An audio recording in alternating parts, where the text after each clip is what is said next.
بسم اللہ الرحمن الرحیم۔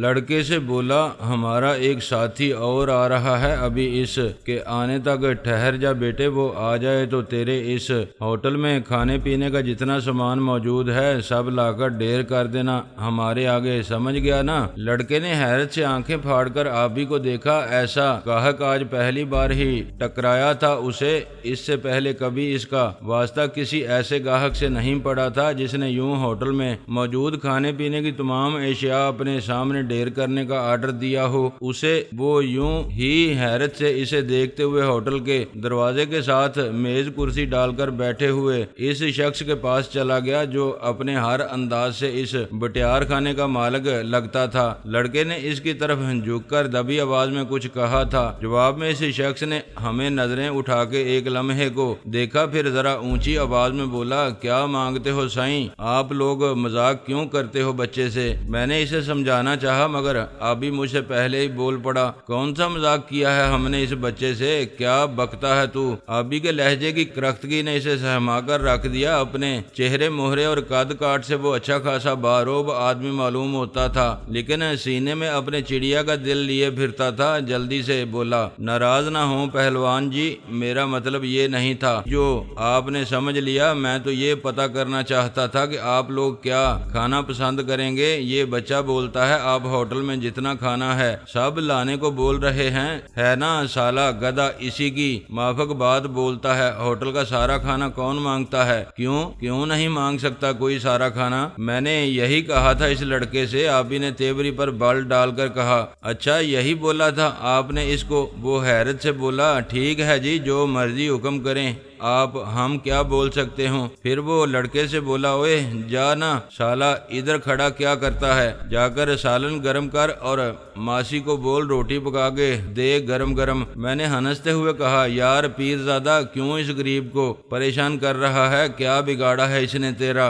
ہوٹل کا مالک جلدی سے بولا، نہیں سائیں، ایسا نہیں بولو، اس میں پریشان ہونے کی کیا بات ہے؟ یہ تو خوشی کی بات ہے، ہمارا مال سیل ہوئے گا تو ہم پریشان کیسے ہوئے گا؟ نہیں جی نہیں، میں بالکل پریشان نہیں ہوتا ہوں اس بات سے۔ میں نے شرارت سے آبی کی طرف دیکھتے ہوئے کہا، ابھی تم بہت خوش ہو رہے ہو، لیکن مال دینے کے بعد جب تمہیں کچھ ملے گا نہیں تب پتہ چلے گا تمہیں کہ اس کا کہنا مان کے خوش ہوتا ہے آدمی یا پریشان ہوتا ہے۔ پیسے نہیں دے گا یہ تمہیں کھانے کے؟ کیوں جی، ایسا کیسے ہو سکتا ہے؟ پیسے کیوں نہیں دیں گے؟ اچھے بھلے شریف آدمی لگتے ہیں مجھے تو۔ آدمی تو یہ برے نہیں ہیں مگر بس ادھار کھانے کی عادت پڑ گئی ہے انہیں، ان سے پوچھو پیسے ہیں ان کے پاس؟ میں نے کہا، نہیں جی بس رہنے دیں آپ، پتہ چل گیا مجھے مذاق کر رہے ہیں آپ، اپنے دوست کو پریشان کرنا چاہتے ہیں۔ دیکھا تو نے ہاشم خان، سارے لوگ بیوقوف نہیں ہوتے، یہ سمجھ گئے ہیں میرا مطلب کیا ہے۔ اب یہ تیری باتوں میں نہیں آئیں گے، تو کچھ بھی کہتا رہ، کھانا تو ہمیں کھلا کے ہی مانیں گے، مہمان جو ہوئے ہم ان کے۔ آبی نے سینہ پھلا کر مسکراتے ہوئے کہا، مجھے اس ہوٹل والے کی حالت پر ہنسی آ رہی تھی، بیچارہ عجیب صورتحال سے دو چار تھا اس گھڑی، زبان سے وہ آبی کے بارے میں کوئی ایسی بات نہیں نکال رہا تھا جس سے بے اعتباری یا شک کا اظہار ہوتا، لیکن صورت سے اس کی بیچارگی اور یتیمی ٹپک رہی تھی، صاف پتہ چل رہا تھا کہ وہ جو کچھ کہہ رہا ہے اس پر یقین بالکل رکھتا ہے، مگر آبی کے جس لہجے میں اس سے بات شروع کی تھی وہ لہجہ اس کے دل میں خوف بن کر سما گیا تھا، وہ اس سے بری طرح خائف دکھائی دینے لگا تھا۔ اس کی کوئی وجہ میری سمجھ میں نہیں آ رہی تھی، بظاہر وہ ایسا آدمی دکھائی نہیں دیتا تھا کہ کسی کے سخت لہجے یا بگڑے ہوئے تیور اسے خوفزدہ کر سکیں، مگر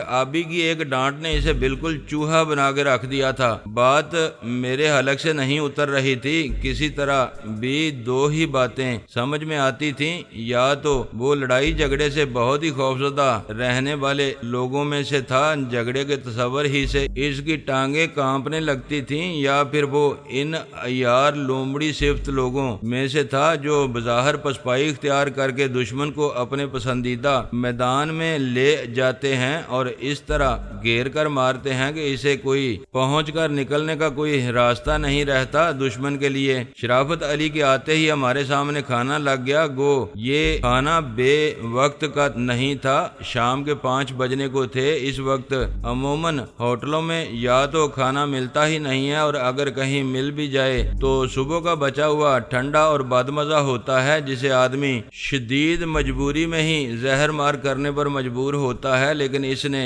ہمیں گرما گرم اور نہایت لذیذ کھانا دیا تھا۔ اس وقت بھی ہم نے خوب سیر ہو کر کھانا کھانے کے بعد چائے پی اور جانے کے لیے اٹھ کھڑے ہوئے۔ عین اسی وقت جب ہم ہوٹل والے کو کھانے کے پیسے دے رہے تھے، ایک جوان ہوٹل میں داخل ہوا اور آ کر ہمارے قریب ہی کھڑا ہو گیا۔ آبی نے اپنی شیروانی کی جیب سے 100 روپے کا ایک نوٹ نکال کر ہوٹل والے کی طرف بڑھاتے ہوئے کہا، لے یار تو بھی کیا یاد کرے گا، کوئی سخی آیا تھا ہوٹل میں تیرے۔ ہوٹل والے نے نوٹ ہاتھ میں لے کر لڑکے کو آواز دی اور بولا، لے بیٹا ذرا 100 کا کھلا تو لے آ جا کے جلدی سے۔ آبی آگے بڑھتے ہوئے بولا، نہیں بھائی کھلا منگانے کی ضرورت نہیں ہے، رکھ لے یہ پورا نوٹ اپنے پاس۔ ہوٹل والا ہکا بکا ہو کر آبی کو دیکھنے لگا۔ میں نے ہنس کر کہا، رکھ لے بھائی، حیران نہ ہو اور شکر کر اس نے ادھار کرنے کی کوشش نہیں کی تیرے ساتھ۔ شاید اس کی وجہ یہ تھی کہ وہ کھانا جو تو نے ہمیں کھلایا ہے اس وقت بے حد لذیذ تھا۔ ہوٹل والا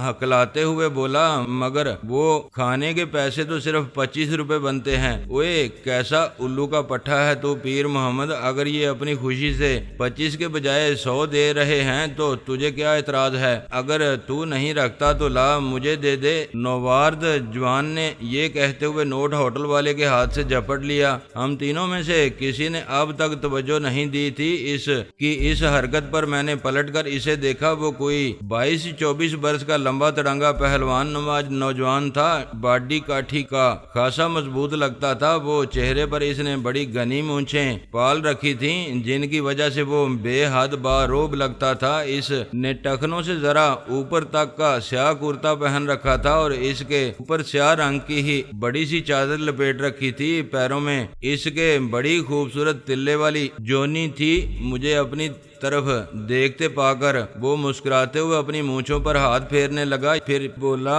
تیرا نوٹ اسے ہضم نہیں ہوتا جوان، یہ بڑا ہی ہلکے خون کا آدمی ہے، آدمی کو کچھ دیتے ہوئے سامنے والے کی اوقات بھی دیکھ لینا چاہیے۔ تیری اوقات کیا ہے پیارے بھائی، ذرا تعارف تو کروا اپنا، ہمیں بھی تو پتا چلے کہ تو ہے کیا شے۔ میں نے پوچھا، تعارف نہ ہی پوچھو جوانا، یہی بہتر ہے تیرے حق میں، تعارف کرا دیا تو تیرے پیر اٹھ نہیں سکیں گے زمین سے۔ وہ بولا، اچھا پھر تو ہم ضرور واقفیت حاصل کریں گے تجھ سے۔ ایسے جوان کی تو ہمیں بہت ہی تلاش تھی جو پاؤں زمین پر جما دے۔ ہمارے یار ہم بھی تنگ آ چکے ہیں، مسلسل سفر کرتے کرتے ایک جگہ جم کے کھڑے ہو جانا چاہتے ہیں ہم بھی۔ ہوٹل والا جلدی سے بولا، ان کے متھے نہ لگو بھائی، یہ مالک ہیں اس شہر کے، حاکم ہیں جی یہاں کے۔ میں نے سر سے پاؤں تک اس جوان کو دیکھتے ہوئے پوچھا، حاکم ہے یا بدماش ہے یہ اس علاقے کا؟ ایک ہی بات ہے بادشاہ ہو، شہر کے اصل حاکم کو لوگ بدماش ہی کہتے ہیں، پر حکم اسی بدماش کا مانتے ہیں سب۔ کیوں جوانو، غلط تو نہیں کہا ہے میں نے؟ حاکم تو ہر کوئی بن سکتا ہے، پر بدماشی ہر ایک کے بس کا روگ نہیں ہوتی، یہ ہر آدمی نہیں کر سکتا۔ چلو میں تعارف بھی کرا دیتا ہوں، اپنا نام میرا اسلم آبی ہے، سنا ہوگا کبھی تم نے، اخباروں میں بہت آتا رہتا ہے۔ ابھی 2 ہفتے پہلے پنڈی کی جیل توڑ کر آیا ہوں میں غلام جیلانی کی بہن آسیہ کے ساتھ۔ اس کے اس تعارف نے سچ مچ میرے پیر زمین سے چپکا دیے تھے۔ میرے تو وہم و گمان میں بھی نہیں تھا کہ سندھ کے اس شہر شکارپور میں کوئی ایسا جوان بھی ہوگا جو غلام جیلانی اور آبی کے نام پر اپنا سکہ چلا رہا ہوگا۔ شرافت علی نے میرا بازو تھام کر ہلاتے ہوئے کہا، یہ یار یہ کیا ہے، یہ کیا سن رہا ہوں میں؟ میں نے اس کی بات کاٹ دی۔ چپ ہو جائے یار، یہ تو معاملہ ہی کچھ اور نکل آیا ہے، یہ تو بڑا نامی گرامی جوان ہے۔ پھر میں نے آبی کو آواز دی جو ہوٹل سے باہر ہم سے دور کھڑا ہمارے نکلنے کا انتظار کر رہا تھا، او بھائی پیرزادہ ادھر تو آ یار، ایسے مشہور زمانہ آدمی سے ملے بغیر ہی چلا جا رہا ہے، ذرا ان سے ملاقات تو کر آ کر۔ آبی قدرے جھنجھلاتے ہوئے ہماری طرف بڑھا اور بولا، کیوں فضول وقت برباد کر رہے ہو یار، ہمارے پاس ٹھٹھول کرنے کا وقت نہیں ہے، ادھر آ کے اس جوان سے مل، اس سے مل کر وقت ہی وقت نکل آئے گا تیرے پاس بھی۔ اچھا ایسی کون سی اہم شخصیت ہے یہ ذات شریف، بتا تو بھائی مجھے۔ آبی نے قریب آ کر اسے بغور دیکھتے ہوئے پوچھا، تو نے اخباروں میں غلام جلانی اور اسلم آبی کے نام تو پڑھے ہیں نا؟ وہی یار، لاہور کے مشہور گنڈے اور ڈکیٹ جن کی گرفتاری کے لیے ملک بھر کی پولیس جوک مارتی پھرتی ہے۔ میں نے آبی کو آنکھوں سے اشارہ کرتے ہوئے پوچھا، ہاں انہیں کون نہیں جانتا، مگر اس وقت ان کا کیا ذکر نکال لیا ہے تو نے؟ کیا کہیں نظر آ گئے ہیں وہ تجھے؟ ہاں ایسا ہی ہو گیا ہے، یہ جوان جو یہاں کھڑا ہے اس کو جانتا ہے تو؟ میں نے جعلی آبی کی طرف اشارہ کر کے کہا۔ آبی پھر آنکھیں پھاڑ پھاڑ کر اسے دیکھنے لگا، بولا کہیں تو اسے غلام جلانی تو نہیں سمجھ بیٹھا ہے؟ میں نے کہا نہیں، غلام جلانی تو نہیں ہے یہ، مگر اس نے اپنا تعارف اسلم آبی کے نام سے کرایا ہے مجھ سے۔ وہ ہاشم خان پاگل تو نہیں ہو گیا ہے تو؟ یہ آبی کیسے ہو سکتا ہے؟ وہ ادھر کہاں سے آ جائے گا؟ کیوں بھائی جی جھوٹ بول رہا ہے نا، یہ ایسے ہی سالے کا دماغ چل جاتا ہے، کبھی کبھی تم برا نہ ماننا اس کی بات کا، یہ جھوٹ نہیں بول رہا ہے، میں اسلم آبی ہی ہوں، تم اس فیض محمد سے پوچھ سکتے ہو۔ اس نے ہوٹل والے کی طرف انگلی اٹھا کر کہا۔ اسے یقین نہیں آ رہا ہے، فیض محمد تو بتا دے اسے کون ہوں میں؟ فیض محمد بولا، ہاں جی ٹھیک کہتے ہیں، یہ اسلم آبی ہی نام ہے ان کا، شکارپور کا بچہ جانتا ہے انہیں۔ اچھا تم کہتے ہو تو مان لیتا ہوں، ویسے میری سمجھ میں یہ بات آتی نہیں ہے برادر، میں نے تو ابھی چند روز پہلے ہی کسی اخبار میں پڑھا تھا آبی کے بارے میں کہ وہ راولپنڈی جیل سے غلام جلانی کی بہن آسیہ کے ساتھ فرار ہو گیا ہے، شاید کسی بہت بڑے آدمی کے قتل کا مقدمہ چل رہا تھا دونوں پر، کسی علاقے کا زمیندار تھا شاید وہ، آبی نے معصومیت سے کہا۔ ہاں تم ٹھیک کہہ رہے ہو، وہاں سے نکل کر میں اور آسیہ سیدھے ادھر ہی آئے، کیونکہ غلام جلانی اب یہاں شکارپور ہی میں آ کر آباد ہو گیا ہے اور اس شہر پر اب اسی کا راج ہے، مالک ہے وہ اس شہر کا۔ آبی خوشی کا اظہار کرتے ہوئے اس کی طرف ہاتھ بڑھا کر بولا، بڑی خوشی ہو رہی ہے برادر، میری دلی خواہش تھی تم دونوں سے ملنے کی، اور وہ آسیہ کہاں ہے اس سے ضرور ملا دے بھائی جی، مجھے اس شیرنی کو دیکھنے کے لیے بہت دل کرتا ہے میرا۔ کیوں بھائی ملا سکتا ہے اس سے مجھے؟ تو یہی ہے نا، وہ بھی تمہارے ساتھ ہی اسی شہر میں؟ ہاں جی کیوں نہیں، ضرور ملا سکتا ہوں، مگر تم ہو کون، کہاں سے آئے ہو؟ اس نے آبی سے ہاتھ ملاتے ہوئے پوچھا۔ آبی نے گرم جوشی کے ساتھ اس سے ہاتھ ملاتے ہوئے کہا، ہم مامے ہیں تیرے یار غلام جلانی کے، ہمیں لے چل اس کے پاس پتر، ایک بار ملا دے ہمیں اس سے، وہ دیکھتے ہی فوراً پہچان لے گا اپنے مامے کو، پہچاننے سے انکار نہیں کرے گا۔ آبی کی یہ بات سن کر اس کے چہرے کا رنگ پھیکا پڑ گیا، وہ کچھ پریشان سا نظر آنے لگا تھا۔ میں نے اس سے کہا، گھبرانے کی کوئی بات نہیں ہے جوان، پریشان نہ ہو، ہمیں ساتھ لے جانے پر غلام جلانی اور آسیہ بالکل ناراض نہیں ہوں گے، بلکہ وہ خوش ہی ہو جائیں گے تجھ سے، تو ان کی ناراضی کے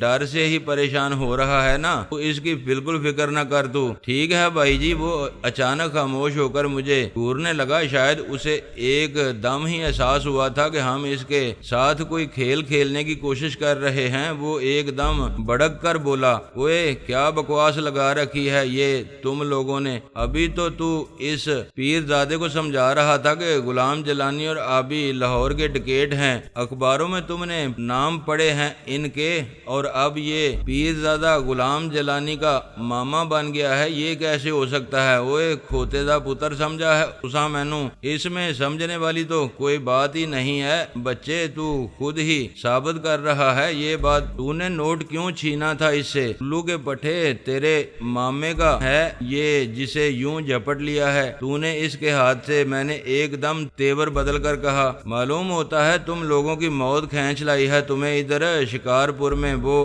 آستینے چڑھاتے ہوئے بولا۔ فیض محمد نے ایک بار پھر مداخلت کی، چھوڑیں آبی، پہلوان معافی دے دیں، انہیں بیچارے مسافر ہیں، جانتے نہیں ہیں آپ کو۔ تو چپ ہو جا فیض محمد، ابھی جان لیں گے یہ مجھے ایسی پہچان کراؤں گا انہیں کہ زندگی بھر بھول نہیں سکیں گے پھر یہ۔ وہ بولا صحیح ہو جائے گا بچے، پہچان بھی کرا دینا اپنی، مگر پہلے وہ نوٹ واپس کر دے اسے۔ میں نے تحقیر امیز انداز میں کہا نوٹ تو اب میں تجھے ہی دوں گا، یہ لے سنبھال اسے۔ وہ تیزی سے میری طرف جھپٹا، ابھی نے اسے مجھ تک پہنچنے کی مہلت نہیں دی، اس نے میرے قریب آنے سے پہلے ہی اس کی کمر پکڑ کر اسے ایک طرف پھینک دیا۔ وہ ایک کرسی سے ٹکرا کر نیچے گرا، لیکن اس نے دوبارہ اٹھنے میں ایک لمحے کی بھی دیر نہیں کی۔ وہ اچھل کر اٹھا اور غضبناک انداز میں آبی پر جا پڑا، مگر وہ آبی تھا میرا یار اسلم آبی۔ اس نے اسے اپنے دونوں ہاتھوں پر روک کر کسی ننھے سے بچے کی طرح دور اچھال دیا۔ اس مرتبہ بھی وہ اپنے قدموں پر کھڑا نہ رہ سکا، فرش پر چت جا گرا تھا۔ اب اسے بھی کچھ عقل آ گئی تھی، یہ اندازہ ہو گیا تھا اسے کہ خالی ہاتھوں وہ آبی کا مقابلہ نہیں کر سکے گا، چنانچہ اس نے لیٹے ہی لیٹے شلوار کے نیفے سے خنجر نکال کر ہاتھ میں لے لیا اور نہایت شفاقانہ انداز میں آبی کو گھورتے ہوئے اطمینان کے ساتھ اٹھ کر اس کے مقابل آ کر بولا تیرے تو میں ٹکڑے ہی کر دوں گا کتے، سمجھا کیا ہے تو نے؟ لاشیں گرا دوں گا میں تم سب کی، تمہاری موت ہی آ گئی ہے اب۔ وہ خنجر تول کر چیتے جیسی پھرتی کے ساتھ آبی پر آیا تھا، اس سے بھی زیادہ تیزی کے ساتھ میں نے حرکت کی تھی اور آبی پر وار کرنے کے لیے اس کا ہاتھ آگے بڑھنے سے پہلے ہی میری گرفت میں آ چکا تھا۔ ہاتھ پکڑتے ہی میں نے ایک لمحے میں اپنا مخصوص داؤ استعمال کر ڈالا۔ وہ چوٹ کھائے ہوئے بیل کی طرح ٹکرا کر نیچے بیٹھتا چلا گیا۔ میں نے اس کا وہ نکارا ہو جانے والا ہاتھ فوراً ہی چھوڑ دیا تھا۔ وہ اس ہاتھ کو اپنی رانوں کے درمیان دبا کر بیٹھ گیا، اس کے چہرے سے درد و کرب جھلک رہا تھا۔ میں نے فیض محمد سے کہا آگے بڑھ فیض محمد اور اس لفنگے کی جیب سے نوٹ نکال لے اپنا۔ سالہ بڑا رستم پاکستان سمجھ رہا تھا اپنے آپ کو، آبی کے نام سے روب میں لینا چاہتا تھا ہمیں۔ فیض محمد اسے اس حال میں دیکھ کر بھی اس کے قریب جا کر اس کی جیب سے نوٹ نکال لینے کی ہمت نہیں کر پا رہا تھا۔ بولا چھوڑیں سائیں، آپ نہ پڑیں اس چکر میں، یہ ہمارا آپس کا معاملہ ہے، یہ سلسلہ کوئی نیا نہیں ہے جی۔ ان پہلوان لوگوں کو خرچہ تو دینا ہی ہوتا ہے ہمیں، میں اکیلا تو نہیں دیتا ہوں، سارا بازار ان کا حصہ نکالتا ہے، یہ حفاظت بھی تو کرتے ہیں ہمارے کاروبار کی۔ اچھا تو یہ گنڈا ٹیکس وصول کر رہے ہیں یہاں؟ غلام جلانی نے یہ دھندا کب سے شروع کر دیا ہے؟ میں نے پوچھا۔ ایسا نہ کہیں بھائی جی، گنڈا ٹیکس نہیں ہے یہ تو پہلوانوں کا خرچہ ہے، خرچہ دیتے ہوئے ہمیں کوئی سال سے زیادہ ہو گیا ہے۔ شروع میں جب یہ لوگ ادھر آئے تھے تو ماچھی نامی بدماش کا راج تھا پورے شکارپور پر، وہ ہر دکاندار سے گنڈا ٹیکس بھی لیتا تھا، پھر بھی ہمیں تنگ کرتا رہتا تھا، مار پیٹ دھونس اور ہلا گلا تو روز کا معمول تھا اس کا۔ کبھی کبھی کسی دکان میں گھس کے پورا گلہ ہی صاف کر جاتا تھا، بہت تنگ تھے جی ہم لوگ اس سے۔ پھر جیلانی، اس کی بہن اور آبی پہلوان آ گئے یہاں، انہوں نے ماچھی اور اس کے آدمیوں کو مار مار کے نکال دیا شکارپور سے۔ اچھا اس کے بعد یہ خود تم لوگوں سے گنڈا ٹیکس وصول کرنے لگے پہلوان کے خرچے کے نام پر؟ میں نے کہا نہیں جی، آپ نے غلط سمجھا ہے، یہ تو جانا چاہتے تھے یہاں سے لیکن ہم لوگوں نے خود ہی روک لیا انہیں، ہمیں یہ ڈر تھا کہ ان کے جانے کے بعد ماچھی واپس آ کر بڑی تباہی پھیلائے گا شہر میں۔ ہم نے خود ہی انہیں پیشکش کی تھی کہ ان کا سارا خرچہ ہم لوگ برداشت کریں گے، بس یہ ہمارے کاروبار کی حفاظت کا ذمہ لے لیں۔ بڑی مشکلوں سے رکنے کو تیار ہوئے تھے۔ فیض محمد نے عجیب ہی کہانی سنائی تھی، اس کی باتیں سن کر مجھے افسوس ہونے لگا کہ میں نادانستگی میں زیادتی کر بیٹھا اس نقلی آبی کے ساتھ، مگر اس میں میرا اتنا زیادہ قصور بھی نہیں تھا۔ اس نے جب آبی کے نام سے اپنا تعارف کرایا تھا تو میرے دل میں یہی خیال آیا تھا کہ ان لوگوں نے میرے اور آبی کے نام سے فائدہ اٹھا کر اپنا بدماشی کا کاروبار جما رکھا ہے شکارپور میں۔ یہ جاننے کے بعد میرے رگوں میں خون ابلنے لگا تھا، کنپٹیاں جل اٹھی تھی میری، کوئی اپنے اعمال کی سیاہی میرے منہ پر مل دے یہ میں کیسے برداشت کر سکتا تھا؟ میرا اپنا اعمال نامہ ہی مجھے کیا کم خوار کر رہا تھا کہ اب میں دوسروں کے جرائم بھی اپنے حساب میں ڈلوا لیتا۔ میں نے کہا میری بات سمجھ میں نہیں آئی فیض محمد، اگر تیرا بیان درست مان لیا جائے تو پھر سوال یہ پیدا ہوتا ہے کہ اس نے ہمارے ساتھ بدماشوں کے سے انداز میں چھیڑ کیوں کی تھی؟ وہ نوٹ کیوں چھین لیا تھا تیرے ہاتھ سے؟ میرا خیال ہے پہلوان نے آپ لوگوں ماچھی کا بھیجا ہوا سمجھا ہوگا، وہ لوگ